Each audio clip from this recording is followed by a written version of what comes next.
संतश्रेष्ठ निवृत्तीनाथ महाराजांच्या पालखीचं प्रस्थान झाले। त्र्यंबकेश्वर इथल्या समाधी मंदिरातून पालखीचं सध्या पंढरपूरकडे प्रस्थान झाले। हे दृश्य सध्या आपण पाहतोय।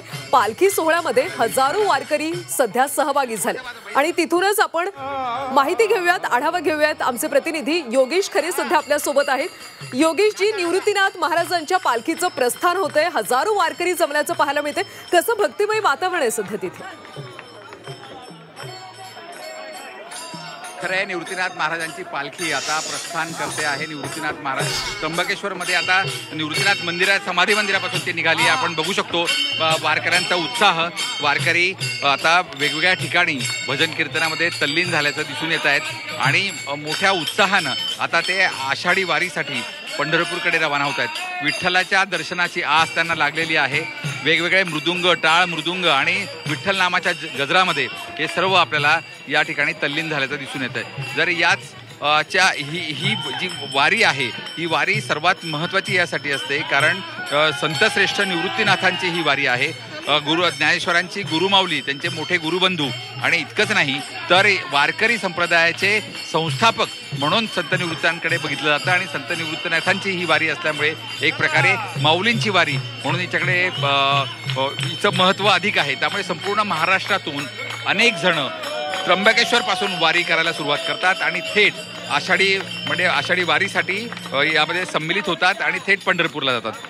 एकूण 26 दिवसांचा हा सर्व प्रवास असतो। सर्वात मोठी वारी म्हणून हिच्याकडे बघितलं जातं आणि आपण बघू शकतो की अनेक भाविक महिला या मध्ये सहभागी झालेल्या आहेत। महिला सुद्धा आता फुगडी घालताना आपल्याला दिसत आहेत। आपण बघू शकतो महिला सुद्धा आता इथं फुगडी घालतायत। आपण बघू शकतोय की हा सगळा ग्रामीण भागातला उत्साह आहे। बहुजनांचा एकूण यामध्ये सगळ्यांचा सहभाग असतो। ग्रामीण भागातले जे काही वेगवेगळे समाज असतात, अगदी तळागाळातले सर्व समाज, शेतकरी, कष्टकरी यामध्ये सहभागी होतो आणि तो या वारीसोबत तल्लीन होताना आपल्याला दिसतो। आता ही वारी सुरू झालेली आहे। आता थोड्या वेळामध्ये ही कुशावर्तावर जाईल आणि कुशावर्तावर आता निवृत्तीनाथांच्या पादुकांचं स्नान या ठिकाणी केलं जाईल। त्याच्यानंतर त्र्यंबकेश्वर मंदिरात दर्शन होईल आणि त्यानंतर खऱ्या अर्थानं ही पंढरपूरकडे रवाना होईल। नक्कीच योगेश, विठुरायाच्या भेटीसाठी वारकरी आता 26 दिवसांचा पायी प्रवास करत पंढरपूरमध्ये दाखल होणार आहेत आणि वारकऱ्यांमध्ये सध्या उत्साह पाहायला मिळतोय। ही सगळी दृश्य सध्या आपण पाहतोय। तर पालखी सोहळ्यामध्ये हजारो वारकरी त्र्यंबकेश्वरमध्ये दाखल झालेत। संतश्रेष्ठ निवृत्तीनाथ महाराजांच्या पालखीचं सध्या प्रस्थान होतंय। पालखी सोहळ्यामध्ये हजारो वारकरी सध्या दाखल झाले। टाळ मृदुंगाच्या गजरामध्ये हरिनामाचा जयघोष करत पालखीचं प्रस्थान होतंय। विठुरायाच्या भेटीसाठी वारकरी 26 दिवसांचा पायी प्रवास करत पंढरपूरमध्ये दाखल होणार।